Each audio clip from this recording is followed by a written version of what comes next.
Well, hello everyone, and welcome to another episode of Connections. Today, I am very excited to be joined by two exceptional pianists, and they are known as Piano Adieu, and that is with Robert and Linda. Hi, Robert and Linda. Hi, Natasha. Hi. Hello. Thank you guys for joining me. This is kind of a special one because you came to my attention through our wonderful contributor and just amazing performer, Joanna Forrest. So why don't we start with that story, actually? How did you meet Joanna? Oh, well, we were on a ship on the Piano Aurora, and she was doing the usual headline act, and we were doing the classical concert. So, because we're all performers on the same ship, we spent a long time chatting and getting to know each other and seeing each other's shows. And she's got an absolutely great show. Absolutely. And she said you guys were world class, that we must have you. So I really appreciate Joanna for putting us in contact. So, guys, I have a question for you. So, obviously, you're a duo now, and we'll get to that. But how did you both start individually? What's your background in music? Okay, do you want to start this one? Well, I guess I've always studied piano. I went to Edinburgh University and studied music. It's a bachelor's music degree. Mhm. And then I fell in love with accompanying, particularly accompanying singers. And eventually I got down to the Guildhall School of Music in London and did the accompanist course there and was absolutely hooked. Having read Gerald Moore's book, Am I Too Loud? And I still have a love affair with the singing voice and the song repertoire, everything from Lieder right up to the American Songbook. So I did a lot of accompanying during my Guildhall years and also my years in London and absolutely loved it. Well, I have to ask you. Oh, sorry about Robert. Go ahead, go ahead. Yeah. Just to ask, because that's really a skill to accompany. I think like there's a lot of pianists that do play for singers, but it is a different thing. So what are some of the things you knew, since you loved it so much, that you would, do when you accompanied a person rather than performing as a soloist? Well, I do operatic arias. I heard you singing Mon Coeur from Oh. earlier. So, lots of arias from opera, O mio bambino caro, all the lollipops. And then the leader repertoire, which is Schumann, Schubert, the French song repertoire, which I also love. And then the Russian repertoire, there's this massive, Mm, the Spanish, the South American, there's all sorts. absolutely. And Robert, how about yourself? Yeah, well, just want to say we both started playing the piano around about the age of 7.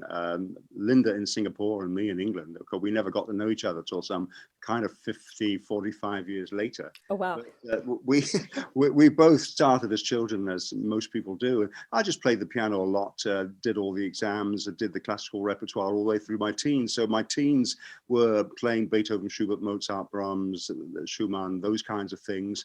I got some really good teachers at the University of York where I studied. And then after that, I spent some time giving recitals, but most of the time teaching in school. So I taught in schools some music, but mainly modern languages. So I taught French and German mainly for a very long time. I also direct music in churches and played the piano a lot there. And eventually, Linda and I met in a rather unusual way. We didn't meet through music at all. We met online in a dating agency online some 14 or 15 years ago. And we discovered straight away that we were both musicians. And I could see that she was a pianist because she put a photograph up there with no, it's the other way around, isn't it? I put a photograph up with me playing the piano, and she did not put a photograph up with her playing the piano. So I didn't know that she was a piano player. And we dated kind of by email for about 3 weeks, with me trying to guess what instrument she played. She went on cruise ships and played on cruise ships. I thought she's probably in an orchestra. She's either Or very rich. or very rich. She's from Singapore. She'll be a flutist or a cellist, but she won't be an organist or a trumpet player. And I thought, well, what is it? I eventually discovered she was a pianist like me, and that really clinched it. So I dated her actually in London, and the rest is history. We got married 8 months later. And on our second date, we were reading Schubert piano, duos, four-hand works. So that was I'm so sorry, my dog is back barking, but that was your second date that you guys were already making music together. So you're just sitting at a piano? Yeah. Yeah. And So so it felt like we were going to get together and be a piano duo. That was the feel we had at the time. Took us a while though. We're a bit slow. but you had that early feeling. So I have to ask though, since you were guessing, were you giving him any clues about the type of instrument you were playing, or you were just kind of letting him have a wild? I kind of assumed that he would find out sooner or later. It wasn't very important. Now you Well, the both. main thing was you never wanted to marry a piano player. Definitely Oh, not a musician. And the last person would have been a pianist. it's funny how our ideals change a little bit over time. Sure. Well, we always say God has a sense of humor. Yes, I agree. Yes. But addition to Linda, in addition to playing piano, you also play harpsichord. Do you play other instruments as well? I did play the violin for a while. In fact, I nearly gave up the piano to play the violin. Then Oh, I really? realized very quickly, how much behind I was on the violin, and came back to the piano and kind of restarted it all again and fell in love with it again. And then Robert, your interest, you mentioned teaching languages, so you actually speak a variety of languages. Is that correct? Yeah, I do. Yeah, I speak French and German and Italian, some Spanish. I also speak some Hindi, and I've learned Latin and some modern Greek. So I can get around in Europe pretty well.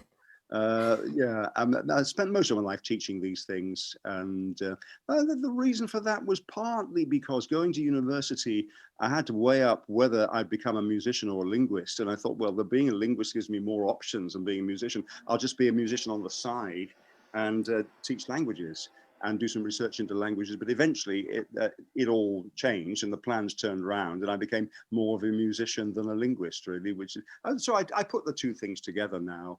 And in our shows on ships, I always do some stories that involve some involvement in either French or Hindi on stage. So it all comes into the general sort of show, really.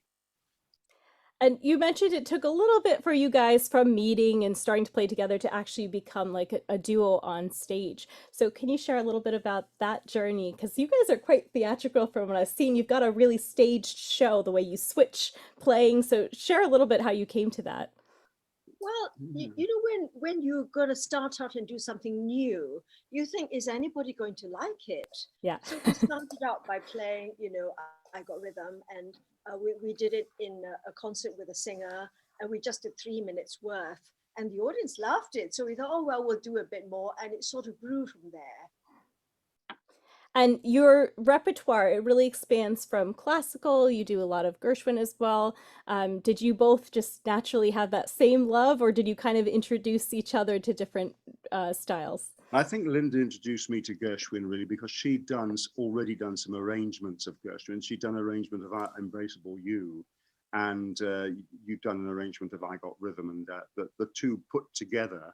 And I remember before we married, I actually sat at the piano and listened to Linda's arrangements and put a soprano part in on top.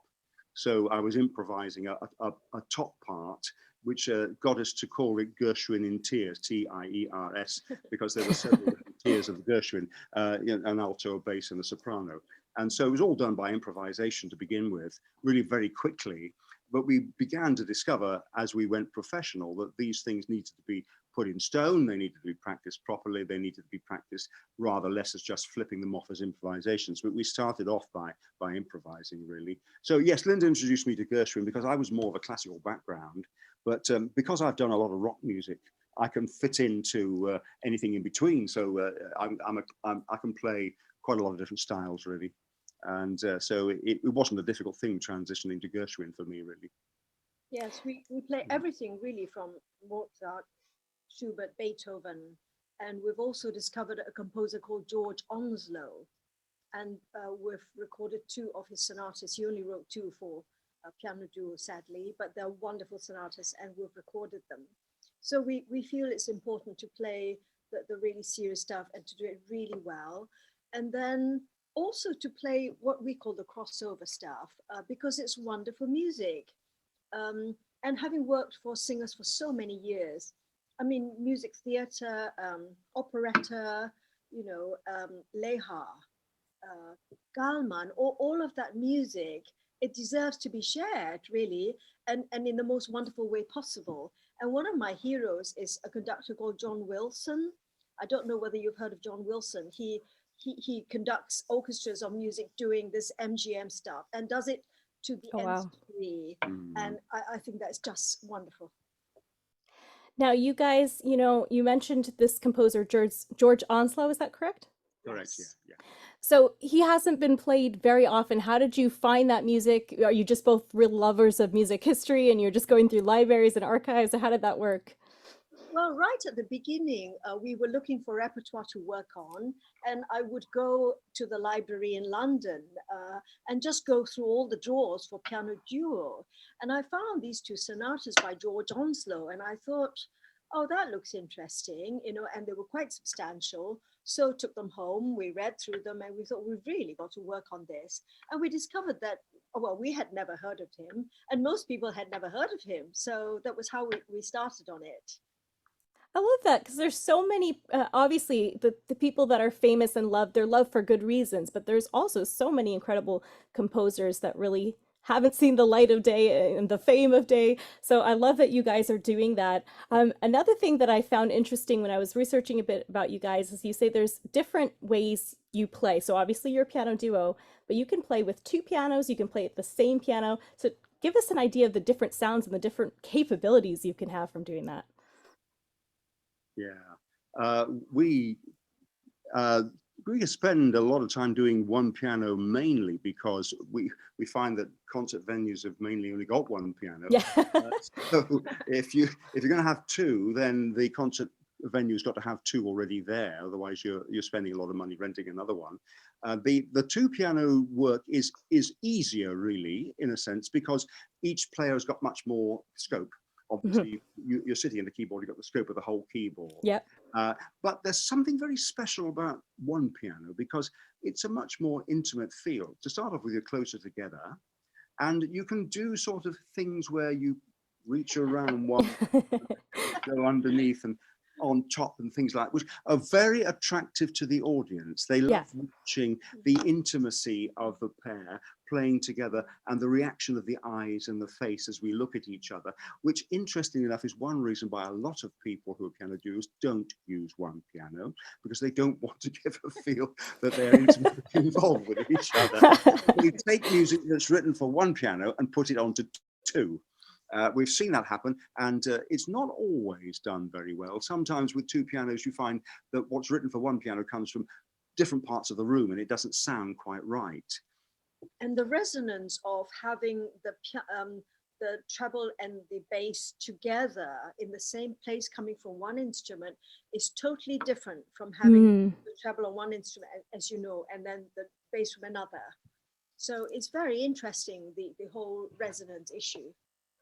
Yeah, I know for singers, like when my sister and I sing together, because I guess we're sisters and we're so similar, you get almost this little physical buzz that you feel when the voices are in harmony together. And so that must just be so fun for you guys to be that. I mean, you're already in love, you're already a couple, and to be able to play and share, because performing can be a little nerve-wracking, but if you're sharing all of that together.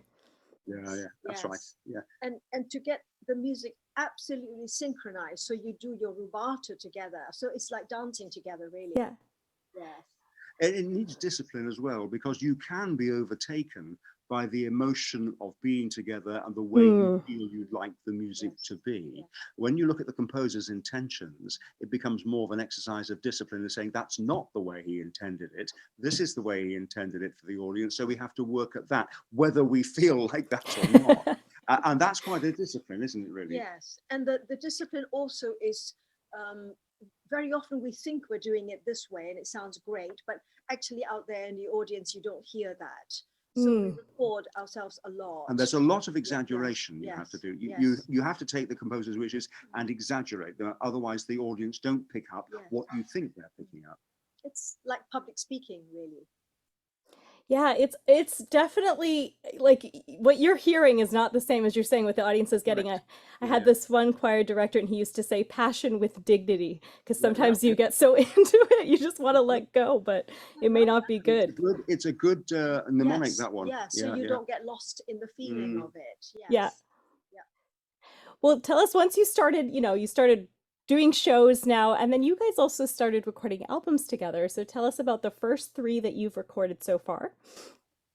Well, Well, the first one was a kind of big experiment. It was a kind of potpourri of lots of arrangements we'd done. And then we thought, well, we'll try it and see what we can do with the sound, try and make it as beautiful as possible and see if people like it. So that really went down very well. And then we found the company called Divine Art Recordings. We're based in America.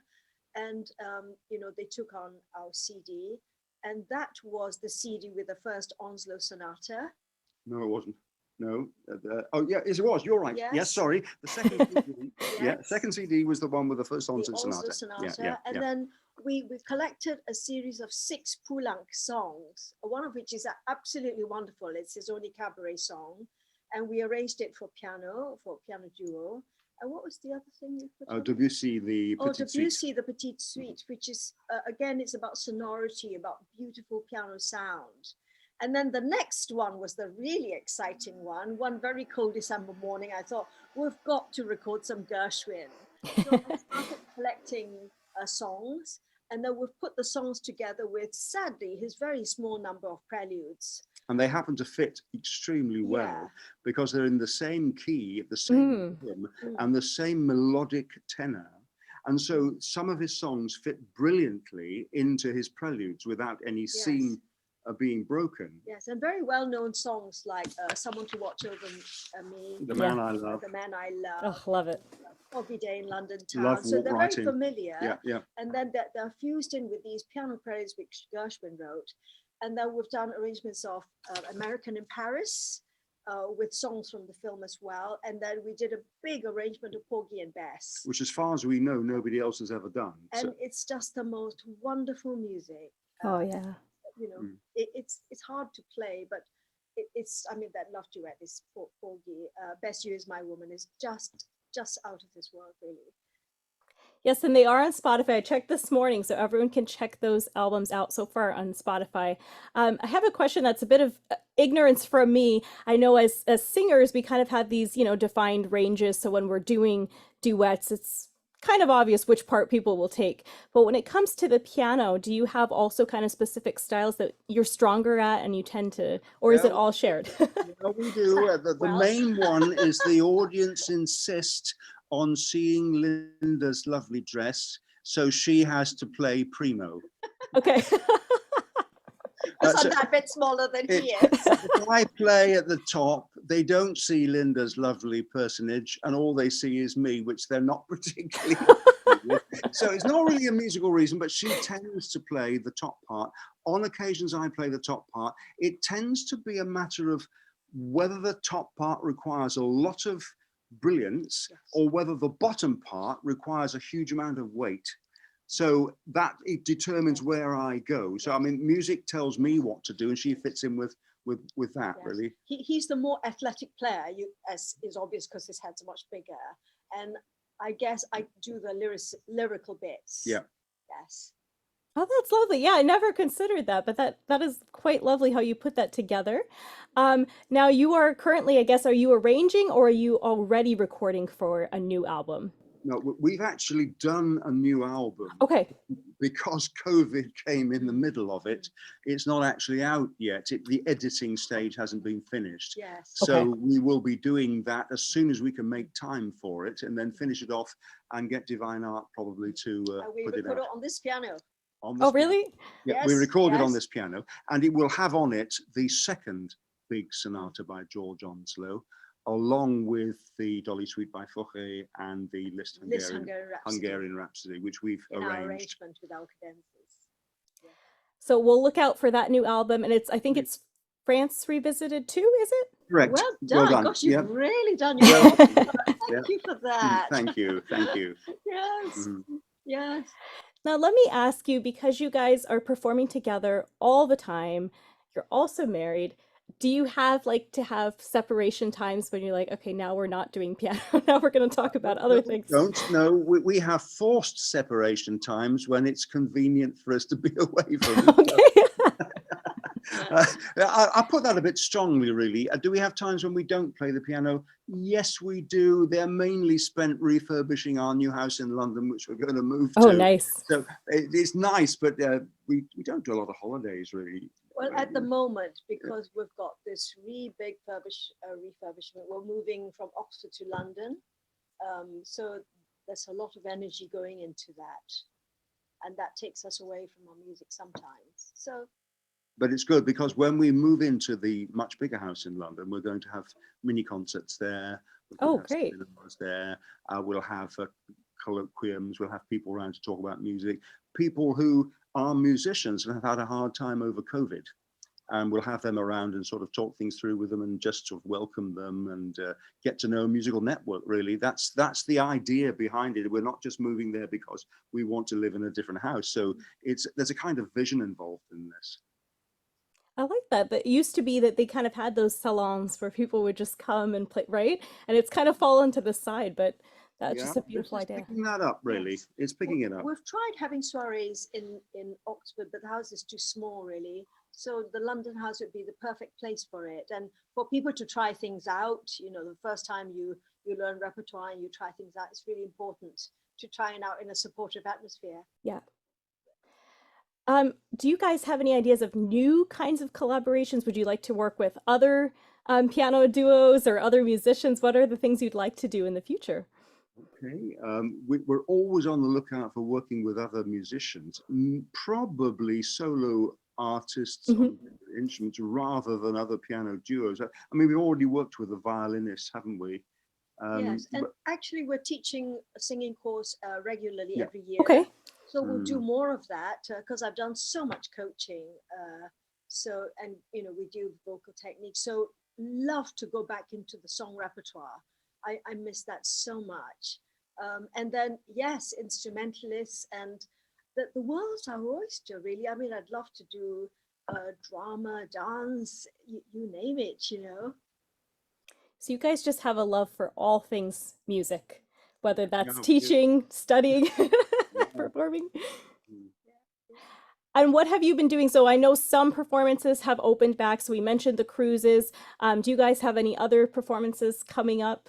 Yeah, we've got 3 or 4 concerts coming up very soon. We've 3 concerts in July, 2 Okay. in August, and then another cruise. And one of the concerts actually will spend most of the time on 2 pianos, which will be quite interesting. And Joe's very kindly said we can raise here because we do normally have 2 pianos in the house, but one of them's actually gone to London and one's in Oxford. So it's a bit difficult at the moment. But it'd be really interesting to try again the 2 piano sonority. Absolutely. Well, we look forward to hearing that.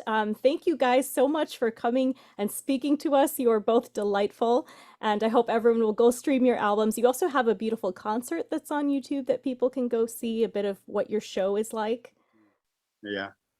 Thank you so much. It's been wonderful to meet you and to meet a fellow musician. Absolutely. You guys are great. You're so great. Joanna was so right about you. So thank you so much. Bless you. Thank you. Bless you, Natasha. Lovely to meet you. Thank you. Lovely to meet you guys as well.